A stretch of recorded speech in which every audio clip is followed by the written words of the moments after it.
Hello बच्चों, आज मैं तुम्हें कराने वाली हूँ chapter first reproduction in organism, class 12 का चैप्टर है। इस चैप्टर की रिक्वेस्ट आई थी, इसलिए आज मैं तुम्हें ये चैप्टर करा रही हूँ, रिप्रोडक्शन इन ऑर्गेनिज्म। चलो फिर इसको स्टार्ट करते हैं। रिप्रोडक्शन इन ऑर्गेनिज्म चैप्टर का नाम ही क्या है, रिप्रोडक्शन। तो हमें पता होना चाहिए कि रिप्रोडक्शन क्या होता है। किसी भी ऑर्गेनिज्म में होने वाला reproduction, that is called reproduction. देखो, अब हम इस चैप्टर में क्या क्या पढ़ेंगे उसको हम दो पार्ट्स में डिवाइड कर लेते हैं। फर्स्ट है तुम्हारा लाइफ स्पेन और दूसरा है रिप्रोडक्शन। अब देखो, लाइफ स्पेन क्या होता है, पहले इसको समझेंगे कि हम लाइफ स्पेन क्या है। The period from birth to natural death of an organism represent its life span. एक ऑर्गेनिज्म जब से पैदा हुआ, पैदा होने लेकर उसके डेथ तक का जो बीच का टाइम पीरियड है, मतलब पैदा होने से लेकर उसके मरने तक के बीच का जो टाइम पीरियड है, that is called life span. Her organism का लाइफ स्पेन डिफरेंट डिफरेंट होता है। एनसीईआरटी में कुछ इमेज दी गई है, जैसे एलिफेंट, काउ, डॉग, ये जो तुम इमेज देख रहे हो ये कुछ इमेज दी गई है। इन इमेज के जितने भी हमारे लाइफ स्पेन हैं उनको तुम्हें अच्छे से लर्न करना है, क्योंकि इससे एक क्वेश्चन बन जाता है कि बैनियन ट्री का, आपसे पूछ सकते हैं कि बैनियन ट्री का लाइफ स्पेन बताइए, या काऊ का बताइए, टॉर्टोइस का बताइए। तो आपको क्या करना है, इन सभी के लाइफ स्पेन को अच्छे से लर्न करना है। एक इसमें जो मेन बात है वो ये है कि लाइफ स्पेन कभी भी कंपेयर ऑफ द साइज पर डिपेंड नहीं करता। जैसे क्रो का लाइफ स्पेन अगर 15 ईयर है और पैरट का 140 ईयर है, साइज थोड़े थोड़े सेम है इनके, पर इनका लाइफ स्पेन तो डिफरेंट है। तो हम यहाँ ये कहना चाह रहे हैं कि life span compare of the size पर डिपेंड नहीं करता। हर ऑर्गेनिज्म का अपना एक लाइफ स्पेन होता है, वो डिफरेंट होता है। कहने का मतलब ये है कि कंपेयर ऑफ द साइज पर डिपेंड नहीं करता। अब देखो, इसमें जितने भी लाइफ स्पेन दिए हैं वो अच्छे से तुम लर्न कर लेना। लाइफ स्पेन के बारे में एक बात मैं और बता दूं, maximum life Spain.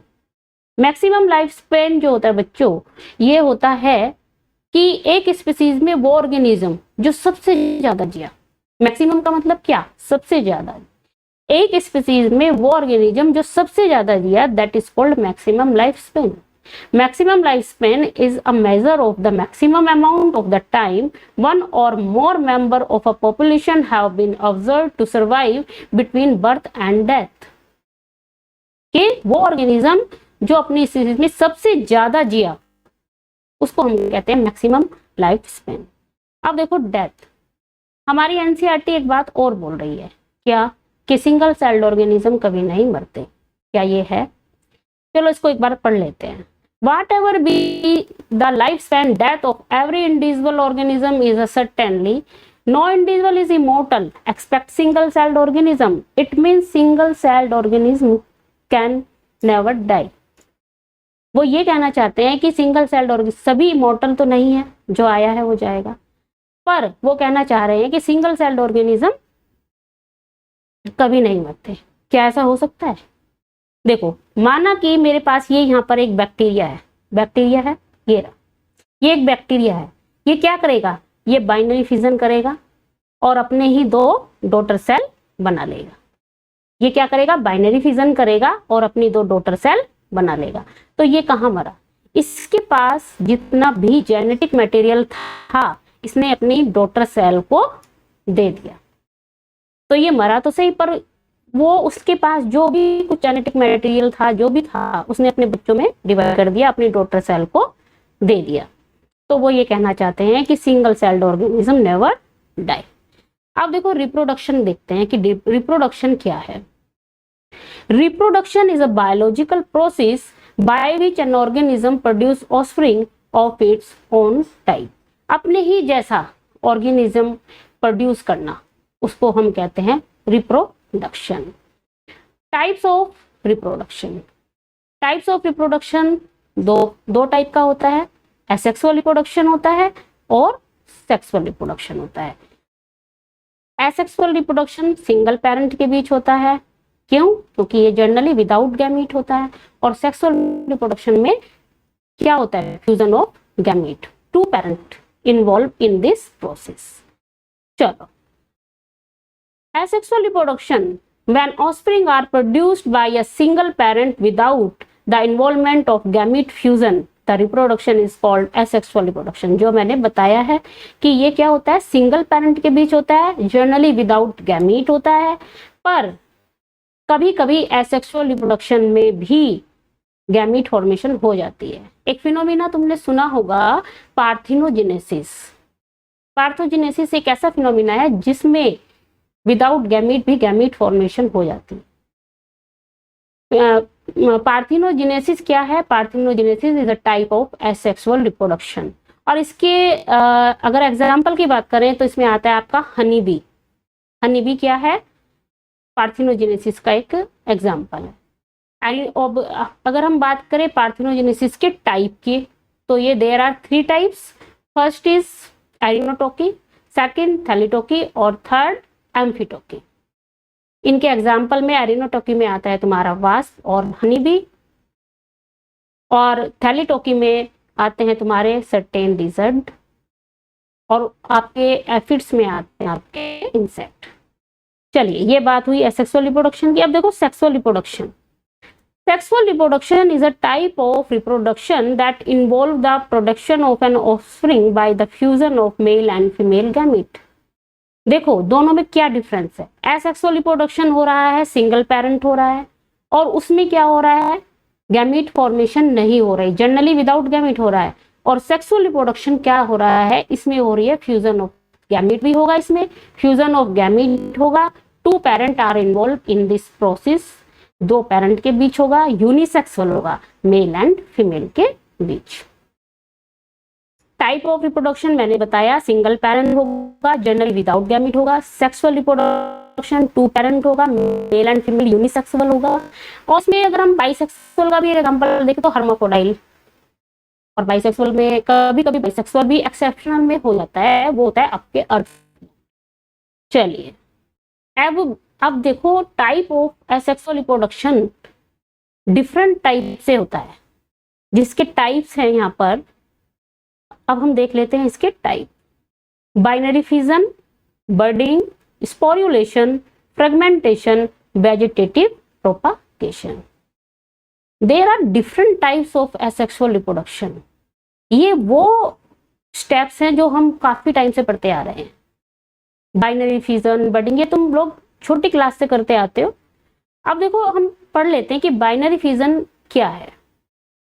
Binary fission is a type of asexual reproduction where a parent cell divides resulting into 2 identical cells each having the potential to grow to the size of the original cell. इसके example हमें मिलते हैं amoeba and paramecium में. देखो होता है binary fission में एक पेरेंट सेल होती है और उस पेरेंट सेल से ही ये इक्वल डिवाइड हो जाता है. ठीक है, इसमें क्या होता है, it's occur in many single celled organism. ये मिलता है लाइक अमीबा एंड पैरामीशियम. इसमें एक पेरेंट सेल होगी जो डिवाइड करती है इक्वली और 2 डॉटर सेल बना लेती है. ये देखो यहाँ पर देखो, ये हमारे पास क्या है, यहाँ पर एक पेरेंट सेल है, ये वाली, ये पेरेंट सेल है. ये पेरेंट सेल सेकंड स्टेप में कुछ ऐसे, और थर्ड स्टेज में इसमें आते आते क्या होगा, कैरियोकाइनेसिस हो जाएगा. कैरियोकाइनेसिस में क्या होगा, डिवीजन ऑफ न्यूक्लियस. इसका जो न्यूक्लियस होगा ये डिवाइड होगा, यानी कि कैरियोकाइनेसिस होगा, डिवीजन ऑफ न्यूक्लियस होगा. कैरियो का मतलब तुम्हें पता है, न्यूक्लियस होता है, काइनेसिस का मतलब होता है डिवाइड, डिवीजन. ठीक है, कैरियोकाइनेसिस में सबसे फर्स्ट स्टेप में इसका न्यूक्लियस डिवाइड होना स्टार्ट करता है, और इसकी 4th स्टेज में क्या होगा, साइटोकाइनेसिस. फर्स्ट स्टेज में कैरियोकाइनेसिस होता है और 4th स्टेज में साइटोकाइनेसिस. साइटो का मतलब क्या होता है, साइटोप्लाज्मा. ठीक है, साइटो मतलब साइटोप्लाज्मा और काइनेसिस मतलब divide. Nucleus, cytoplasm, division of cytoplasm second stage इसकी होगी. तो क्या होगा, ये साइटोप्लाज्मा देख रहे हो यहाँ पे डिवाइड होना स्टार्ट कर दिया इसने. और ये लास्ट स्टेज में क्या होगा, न्यूक्लियस पहले फर्स्ट स्टेज में कैरियोकाइनेसिस हुआ, फिर इसका साइटोकाइनेसिस हुआ, और फिर क्या हुआ, 2 डॉटर सेल बन गई. ये देखो, ये फर्स्ट और एक ये सेकंड, इसमें क्या हुआ, दोनों दो डॉटर सेल सेम इक्वल बनी, इक्वली डिवाइड हुआ ये, तो इनको हम बोलते हैं डॉटर सेल। देखो बाइनरी फिजन जो होता है बेटा, ये हमेशा फेवरेबल कंडीशन में होता है, ठीक है, फेवरेबल कंडीशन में होता है। और इसमें एक होता है हमारा मल्टीपल फिजन इन अमीबा, ये इसमें बुक में नहीं है पर मैं बताना चाहती हूँ कि जो बाइनरी फिजन मल्टीपल फिजन होता है अमीबा में, वो होता है अनफेवरेबल कंडीशन में होता है, और जो बाइनरी फिजन होता है ये फेवरेबल कंडीशन में ही होता है। देखो अब इसमें एक टर्म है तुम्हारे पास क्लोन्स। क्लोन्स क्या है? The term clones is used to describe such morphologically and genetically similar individual। देखो क्लोन्स का मतलब यहाँ पर हम बता रहे हैं, वो जो डॉटर सेल बनती हैं वो मॉर्फोलॉजिकल और जेनेटिकली सेम होंगी। कैसे? किससे? अपनी पेरेंट सेल के सेम, जो एकदम सेम होते हैं, जो ट्विंस होते हैं एकदम, जो हम कह सकते हैं कि सेम है, उसको वो क्या है, मॉर्फोलॉजिकली और जेनेटिकली सेम सिमिलर इंडिविजुअल होते हैं, दैट इज कॉल्ड क्लोन्स। वो होते हैं आपके क्लोन्स। चलो अब करते हैं type of binary fission. Types of binary fission में देखो, यहाँ पर देखो लॉन्गिट्यूडनल भी होता है, ये ट्रांसफर होता है, और इरेगुलर होता है। देखो लॉन्गिट्यूडिनल का सबसे अच्छा एग्जांपल तुम्हारा मिलता है हमारे यूग्लिना में, ठीक है। लॉन्गिट्यूडनल में क्या करेगा, इसमें क्या होगा, इसका न्यूक्लियस जो होगा ये डिवाइड होना स्टार्ट करेगा, यानी कि इसमें कैरियोकाइनेसिस होगा और साइटोकाइनेसिस होगा। न्यूक्लियस डिवाइड होना स्टार्ट कर रहा है ये यहाँ पर, और ये दूसरी स्टेज में क्या होगा, लास्ट स्टेज में इसमें साइटोकाइनेसिस होगा, मतलब साइटोप्लाज्मा डिवाइड होना शुरू स्टार्ट हो जाएगा, और एक दोनों अलग हो जाएंगे और दो डॉटर न्यूक्लाई, दो डॉटर सेल बना लेंगे, ठीक है। ये होगा लॉन्गिट्यूडिनल। ट्रांसवर्स में क्या होगा, पैरामीशियम में देख लो, पैरामीशियम में क्या होगा, ये ट्रांसफर होगा, इसमें क्या होगा, ये भी ऐसे ही करेगा, इसमें न्यूक्लियस पहले न्यूक्लियस डिवाइड होना स्टार्ट कर देगा और बाद में साइटोप्लाज्मा डिवाइड होगा। और ये देखो ट्रांसफर सेक्शन देखो इसका, ये हो रहा है ट्रांसफर, ट्रांसफर में ये हो रहा है ना, यहाँ से ये ट्रांसफर सेक्शन हो रहा है इसका, इसको कहते हैं ट्रांसफर ऑफ बाइनरी फिजन। अब देखो इरेगुलर जो होता है ना, इरेगुलर जो होता है इसकी कोई पर्टिकुलर वे नहीं होता, ये ओब्लिकली कैसे भी हो सकता है। इरेगुलर का मतलब ही होता है कि इसका कोई पर्टिकुलर वे नहीं है और ये कैसे भी डिवाइड हो सकता है। ये देखो कुछ ऐसे ही हो रहा है, ये देख रहे हो, दो डॉटर सेल बन रही हैं। चलो अब देखो इसके types, there are 4 types of binary that include irregular binary fission, जो मैंने तुम्हें बताया है, लॉन्गिट्यूडिनल, ट्रांसफर और ऑब्लिक्यू बाइनरी फिजन, ठीक है। अब देखो, अब देखते हैं बडिंग। अब ये बडिंग क्या है, ये तुम पहले भी कर चुके हो, पढ़ा है तुमने ये सब। Budding is a form of asexual reproduction in which a new individual develop from some generative anatomical points of the parent organism. It occurs in single cell organism like hydra and yeast. Book में example दिया है, आपके yeast का भी example दिया है और hydra भी दिया है। तो देखो इसमें क्या होता है, ये हमारे पास एक पेरेंट सेल है, सबसे पहले एक पेरेंट सेल होती है, हमारे पास ये एक पेरेंट सेल होती है। धीरे धीरे इसमें क्या होगा, बडिंग स्टार्ट हो जाती है। ये देखो यहाँ से पेरेंट सेल में क्या हो रही है, ये जो पॉइंट देख रहे हो ना, ये वाला, ये होता है बडिंग, स्टार्टिंग बडिंग हो रही है, बडिंग स्टार्ट हो रही है। धीरे धीरे क्या होगा, बडिंग बढ़ती जा रही है, थोड़ा और बड़ा हो जाएगा, फिर थोड़ा और बड़ा होगा ये, और लास्ट स्टेज में क्या होगा, ये अपनी पेरेंट सेल से क्या होगा, सेपरेट हो जाएगा। सेपरेट होने के बाद एक न्यू ऑर्गेनिज्म को डेवलप करेगा। पेरेंट सेल से पहले बडिंग होनी स्टार्ट हुई, थोड़ी और बड़ी हुई, फिर क्या हुआ, थोड़ा और लास्ट में क्या होगा, ये सेपरेट हो गया, देख रहे हो यहाँ से ये सेपरेट हो गया, और लास्ट स्टेज में क्या हुआ, एक न्यू ऑर्गेनिज्म का डेवलपमेंट हो गया, formation of a new organism. ये हमें देखने को मिलता है हाइड्रा में और यीस्ट में। यीस्ट का एग्जाम्पल बुक में दिया है। अब देखो type of budding. Type of budding में बच्चों 2 प्रकार से हो सकती है, एक होता है आपका इंटरनल बडिंग और दूसरा होता है आपका एक्सटर्नल बडिंग। एक्सटर्नल बडिंग जो है, इंटरनल बडिंग देख लेते हैं। चलो इंटरनल बडिंग जो होती है, budding occurs inside the body. अगर हमारी जो बडिंग है वो इनसाइड द बॉडी यानी बॉडी के अंदर हो रही है तो हम उसको कहेंगे that is called internal budding. Book में एग्जाम्पल दिया है आपको जैम्यूल, जैम्यूल इन स्पंज, ठीक है, पोरिफेरा। देखो ये है हमारे पास एक स्पंज बॉडी, ये ऑर्गेनिज्म है मेरे पास यहाँ पर, ये है। अब ये क्या करेगा, अगर मैं इसको काट दूं, क्या करेंगे हम, अगर इसको काट दें तो ये हमें कुछ ऐसा दिखाई देगा, इसकी वॉल ये कुछ ऐसी दिखाई देगी, ठीक है। ये देखो स्पंज का क्या होता है, तुमने स्पंज का नाम सुना है, जिनसे तुम नहाते हो वो आर्टिफिशियल स्पंज होते हैं, जिनसे हम नहाते हैं वो आर्टिफिशियल स्पंज होते हैं। पर पुराने जमाने में जो लोग स्पंज यूज करते थे वो किसी ऑर्गेनिज्म की डेड बॉडी होती थी। एक्चुअली में जो स्पंज नाम आया है वो आया ही वहां से है, तुमने पोरिफेरा का नाम तो सुना ही होगा, तो ये नाम ही वहां से आया है। ये जो स्पंज होते हैं बेटा, ये कहाँ मिलते हैं, सी वाटर में मिलते हैं, ठीक है। ये अटैच होते हैं किसी ना किसी सरफेस से अटैच होते हैं और ये हमें मिलते हैं सी वाटर में। इनकी होल बॉडी पर देखो, ये रहा, देखो इसकी जो बाहर की बॉडी है इस पर छोटे छोटे स्पोर्स होते हैं, यानी कि क्या होते हैं, छिद्र होते हैं। दिखने में ये हमें लगता है बहुत हार्ड होगा, पर ये हार्ड नहीं होता, ये बहुत सॉफ्ट होता है। जैसे ही मानो इसमें थोड़ा पैर लग जाता है तो ये फैल जाता है और अपनी, जैसे ही हम अपनी कंडीशन को ये दोबारा से फिर उसी कंडीशन में आ जाता है। ये बहुत सॉफ्ट होते हैं, ठीक है। अगर हम इस स्पंज को काट दें तो इसकी वॉल जो होगी बच्चों वो कुछ ऐसे दिखाई देगी, ठीक है। इसकी वॉल में इंटरनल बडिंग होनी स्टार्ट हो जाती है, ये जो देख रहे हो ना, ये इंटरनल बड बननी स्टार्ट हो गई है, ठीक है। और इस बड के अंदर होती है कुछ सेल, इनको हम कहते हैं आर्चियोसाइट सेल्स, ठीक है। इनमें टिश्यू नहीं होते, ठीक है, सेल होते। और इनको जो ये इंटरनल बडिंग जो इसमें हो रही है इसको हम बोलते हैं जैम्यूल। क्या बोलते हैं इनको हम, जैम्यूल, क्योंकि ये बडिंग कहाँ हो रही है, इंटरनल बॉडी के अंदर हो रही है, इनसाइड द बॉडी, तो इसलिए हम इसको कहेंगे इंटरनल बडिंग। इसमें ये जो सेल दिखाई दे रहे हैं ना तुम्हें, ये आर्चियोसाइट्स, ये क्या करेंगे बेटा, ये सेल, इनमें इतनी पावर होती है कि ये एक न्यू ऑर्गेनिज्म की फॉर्मेशन कर सकते हैं, एक न्यू ऑर्गेनिज्म इनसे बन जाता है। तो ये क्योंकि इनसाइड द बॉडी हो रही है, ठीक है, इस बडिंग को हम बोलेंगे इंटरनल बडिंग, ओके। देखो एक्सटर्नल बडिंग की अगर हम बात करते हैं, budding occur on the out surface of the body, example hydra and yeast. अभी मैंने क्या किया था, बडिंग में तुम्हें क्या कराया था, हाइड्रा कराया था। हाइड्रा में हमने क्या देखा था, आउटर, आउटसाइड द बॉडी, यानी कि आउटर सरफेस से बडिंग होती है। तो ये हमने अभी हाइड्रा में किया ही है। तो उसमें क्या होता है, पहले वो थोड़ी बनती है, फिर थोड़ा और बड़ी बनती है, थर्ड स्टेज में वो सेपरेट होती है और फोर्थ स्टेज में एक न्यू ऑर्गेनिज्म बना लेती है।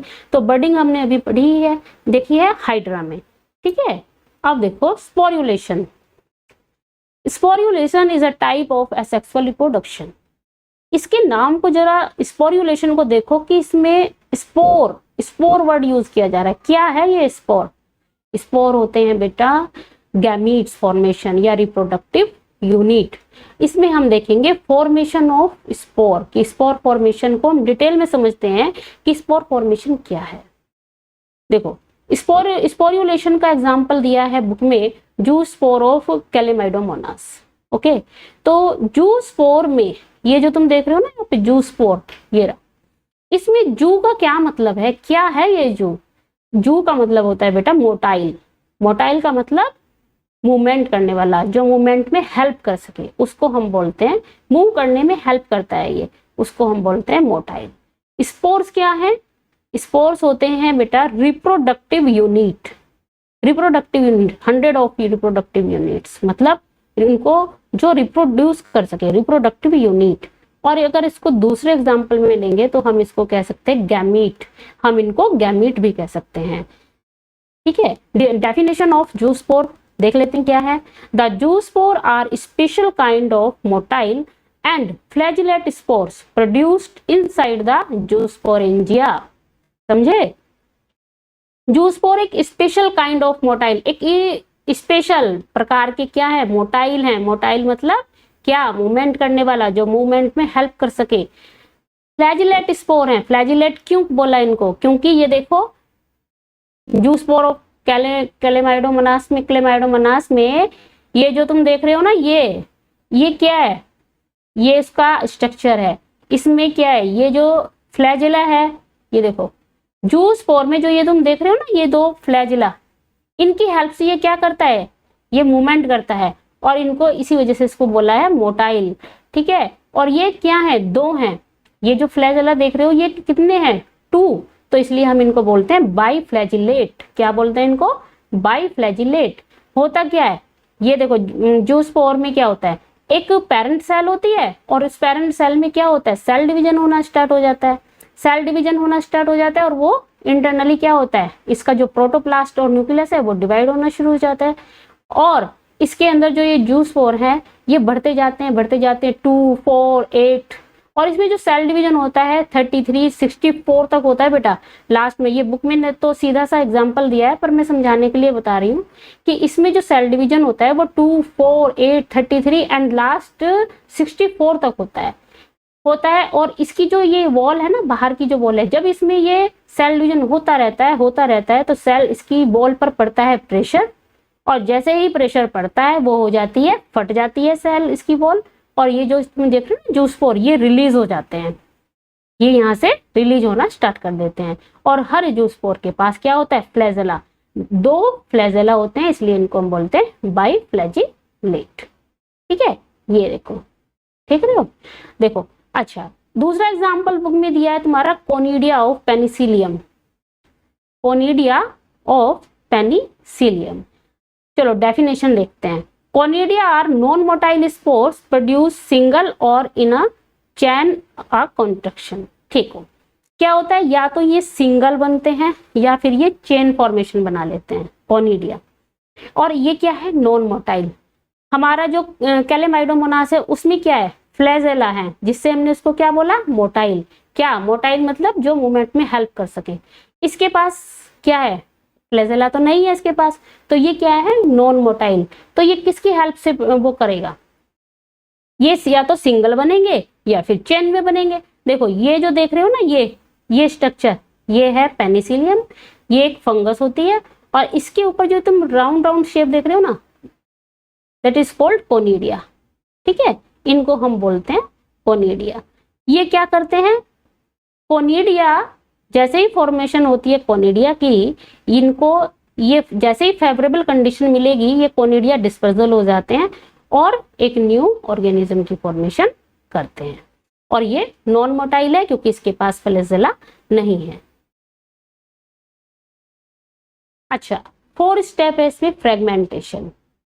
Fragmentation is a method of asexual reproduction where the body of the organism breaks into smaller pieces called fragmentation and each segment grow into an adult individual. Example, Spirogyria, Planaria and Starfish.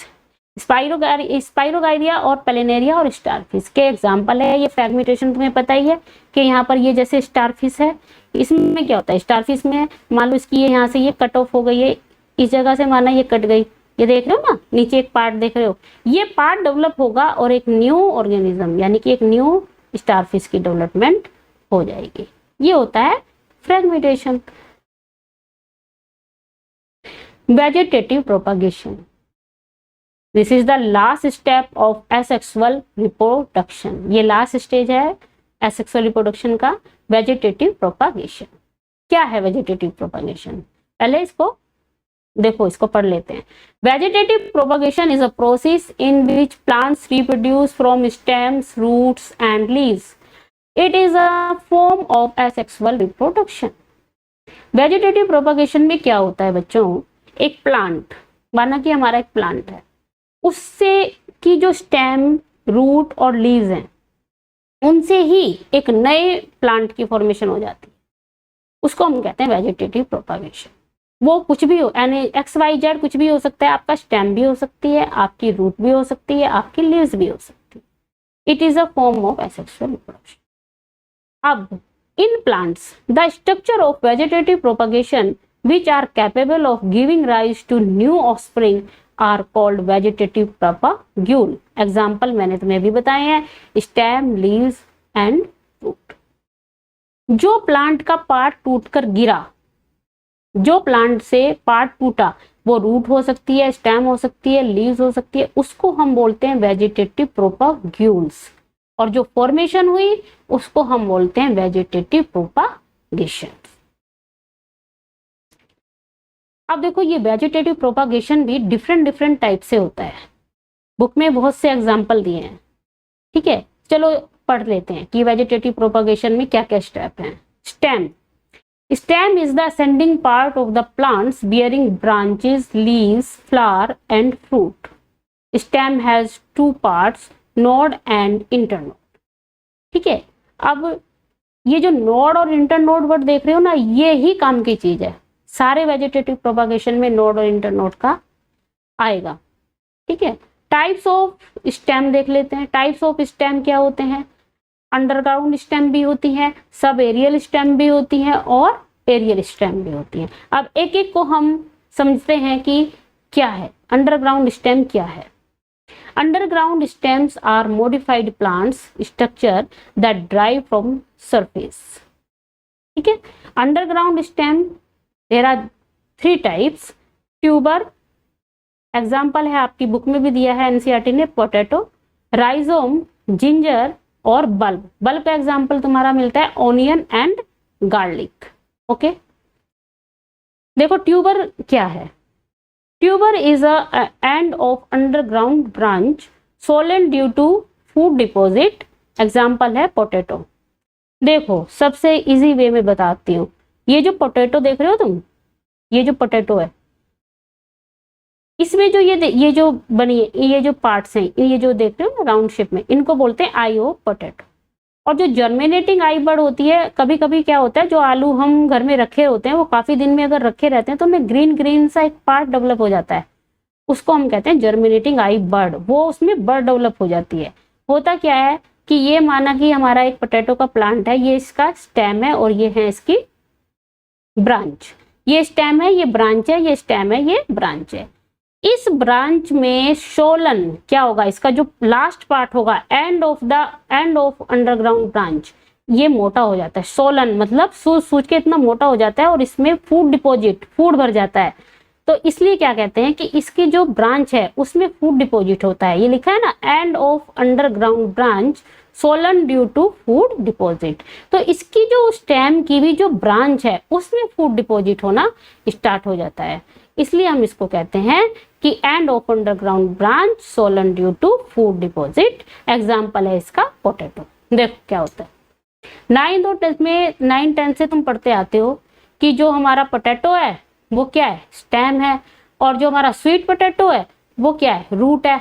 पर बेटा जी जो हमारा potato है ना, वो stem की भी branch का, स्टेम की भी ब्रांच का, ब्रांच में फूड डिपॉजिट हो रहा है, ठीक है। तो एंड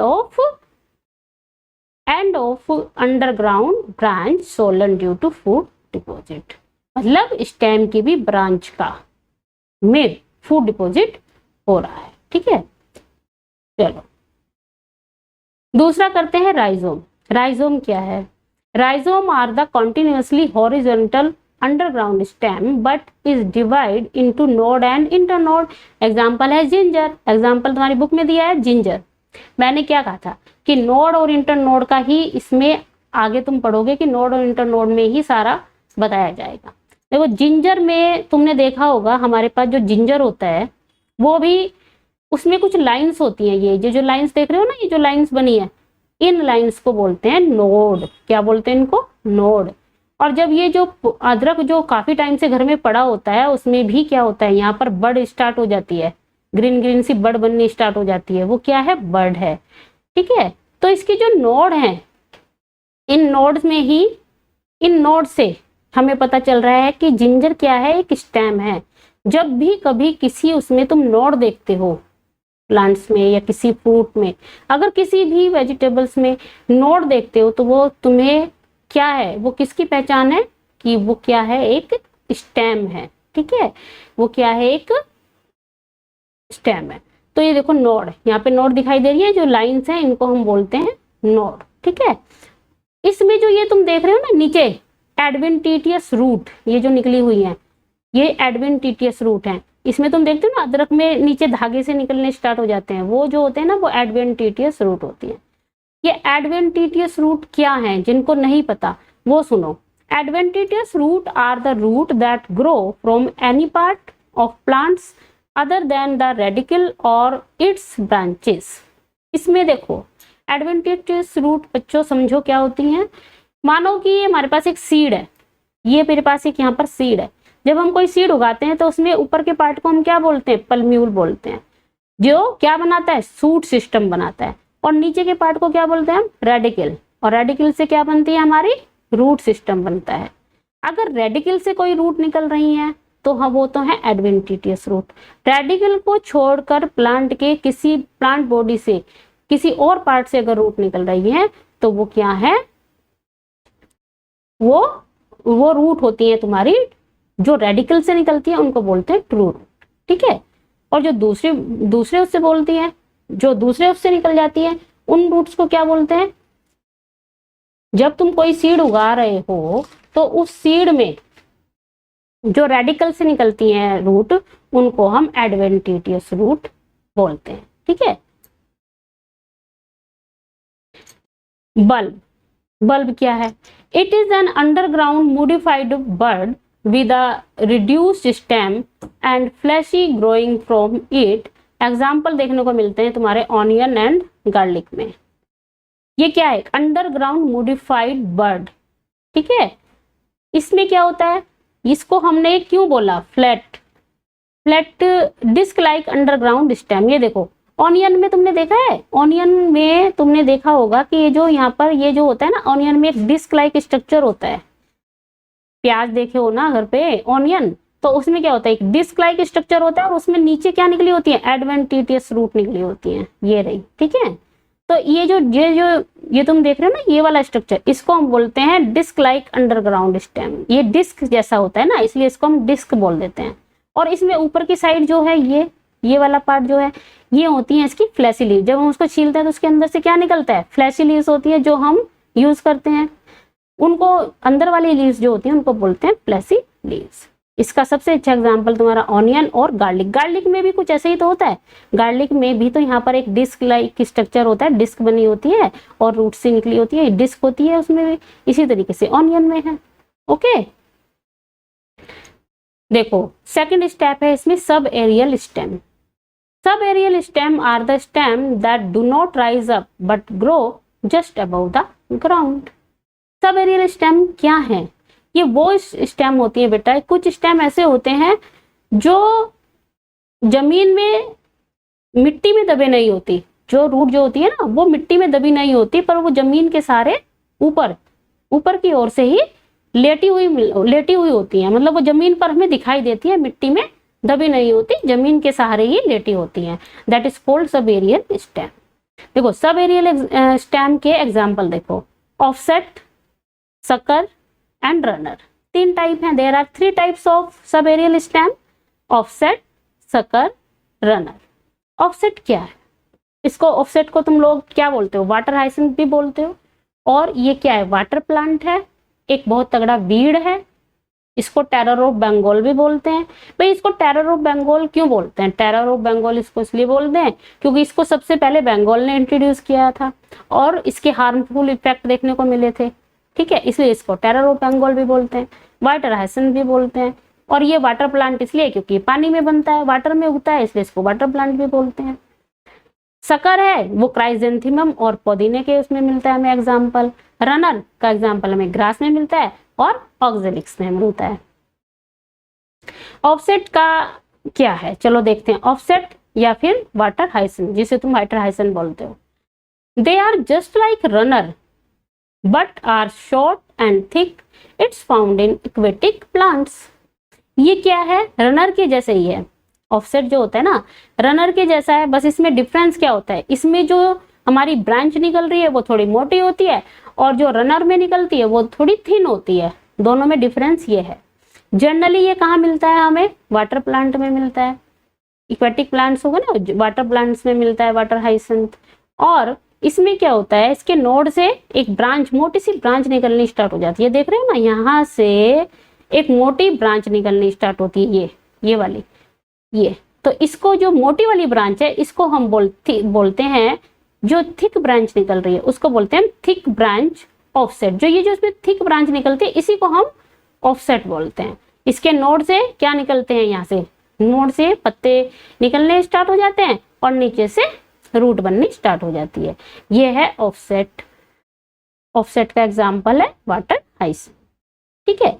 और इसके बारे में अगर हम इसके जर्नली फीचर्स के बारे में बात करें तो ये जो होती है ना ऑफसेट जो होती है ये हमें कहाँ मिल रही है, इसमें जो ब्रांच निकल रही है वो थोड़ी थिक ब्रांच होती है और एक्वेटिक प्लांट होते हैं और पानी में मिलने वाली होती है, पानी में मिलती है, फाउंड इन वाटर, ठीक है, और एक्वेटिक प्लांट्स होते हैं। अब इसमें दूसरा स्टेप हम करेंगे सकर। सकर क्या है? It arise from the basal part of the main stem, it move horizontally under the soil for a distance and then grows obliquely upward. क्या है सकर? सकर में क्या होता है, ये तुम देख रहे हो एग्जाम्पल, इसका एक प्लांट है क्राइजेंथेमम। इसमें क्या होता है बच्चों, ये जो इसका बेसल स्टेम है ना, ये वाला पार्ट जो जमीन में थोड़ा नीचे होता है ना, basal part of the main stem, main stem का जो बेसल पार्ट है ये वाला पार्ट, इसमें ऑब्लिकली देखो क्या होगा, ऑब्लिकली अपवर्ड, यानी कि यहां से एक ब्रांच निकलनी स्टार्ट होगी, स्टेम निकलनी स्टार्ट होगी और ऊपर जाकर एक न्यू प्लांट अपना डेवलप कर लेगी। यहां से ये वाला देख रहे हो, ये ऑब्लिकली अपवर्ड, ऑब्लिकली का मतलब है ये यहां से निकलनी स्टार्ट हो रही है, ऑब्लिकली नीचे से ऊपर की ओर, ठीक है, अपवर्ड, और एक न्यू प्लांट बना लेती है। कहां से? Basal part of the main stem, main stem से ऑब्लिकली अपवर्ड इंक्रीज होती है और ऊपर जाकर एक न्यू प्लांट्स में ग्रो हो जाती है। ये इसमें क्या देख रहे हो तुम नीचे, यहाँ पर ये रूट है और ये जो इसका स्ट्रक्चर है ये है इसका सकर पार्ट, ठीक है। ये होता है बच्चों शकर। रनर क्या होता है? It is a creeper that runs originally on the surface of the soil. A large number of runners are produced by a mother runner in all the direction. Example देखने को मिलते हैं तुम्हें इसके ग्रास में और ऑक्जेलिक्स में। arise from the basal part of the main stem. It move horizontally under the soil for a distance and then grow obliquely upward. देखो ऑब्लिकली अपवर्ड हो रहा है, यही तो हमने सकर में पढ़ा था कि नीचे से अपवर्ड वर्टिकली क्या होता है, एक स्टेम निकलनी स्टार्ट होती है और एक न्यू प्लांट्स बनाती है। इसी तरीके से रनर में हो रहा है। रनर में क्या हो रहा है, ये देखो, रनर का एग्जांपल तुम्हें देखने को मिलता है ग्रास में। तुमने ग्राउंड में देखा होगा कभी, जब खेलने के लिए जाते होंगे तो वहां पर एक ना ग्रास लगी होती है, वो ग्रास इतनी फैल जाती है। कैसे फैल जाती है वो ग्रास, ये देखो यहाँ पर नीचे से, यहाँ से एक पतली सी ब्रांच निकलनी स्टार्ट हो जाती है। ये जो ग्रास है ये सारा ग्राउंड है, ग्राउंड में ये ग्रास लगी है और यहाँ से एक पतली सी ब्रांच निकलनी स्टार्ट हो जाती है और वो होते होते एक यहाँ पर एक नया प्लांट ग्रो कर लेती है। देखो रनर और ऑफसेट में क्या डिफरेंस बताया था, उसमें जो ब्रांच निकल रही थी वो थिक ब्रांच थी और रनर में जो ब्रांच निकल रही है वो थिन ब्रांच है, पतली होती है। दोनों में डिफरेंस ये है। और ये कहाँ मिलती है हमें रनर? टेरिस्ट्रियल एटमोस्फियर जो होता है ना, टेरिस्ट्रियल प्लांट्स में मिलती है हमें। रनर जो मिलती है वो टेरिस्ट्रियल प्लांट्स में मिलती है। और इसका एग्जाम्पल होता है बच्चों रनर। जो ये तुम थिन वाली ब्रांच देख रहे हो ना, इसमें जो थिन पार्ट निकल रहा है, ये थिन ब्रांच निकल रही है, इसको हम बोलेंगे रनर और एक आगे जाकर न्यू प्लांट में डेवलप हो जाती है। चलो आगे करें। Aerial stem. एरियल स्टेम का एग्जाम्पल दिया है तुम्हारी बुक में, bulbil of agave. Aerial stem, a stem with an erect or vertical growth habit above the ground. Example है bulbil of agave। इसमें bulbil of agave में क्या होता है, इसके नोड से यहाँ से एक ब्रांच निकलनी स्टार्ट होती है और एक न्यू फॉर्मेशन बन जाती है। इसको बोलते हैं हम एरियल स्टेम। लास्ट में एक है तुम्हारा लीव्स। लीव्स क्या है? Leaves of many plants have adventitious bud and help in vegetative propagation. Example begonia and bryophyllum। देखो bryophyllum का एग्जाम्पल तुम बहुत टाइम से पढ़ रहे हो, आप 6, 7, 8 से पढ़ते आ रहे हैं इस एग्जाम्पल को। bryophyllum इसमें क्या होता है, लीव्स में जो ये देखो ना, ये एक लीव्स है, इसकी नोचेस में ही छोटे छोटे प्लांट्स उगने स्टार्ट हो जाते हैं।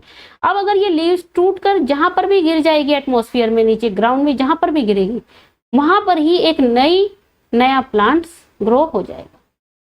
इसके नोचेस में ही प्लांट्स उगने स्टार्ट हो जाते हैं। लीव्स के नोचेस में छोटे छोटे प्लांट्स उगने स्टार्ट होते हैं और ये जो लीव्स है अगर टूट कर जहां पर भी गिर जाएगी तो एक न्यू प्लांट बना लेगी।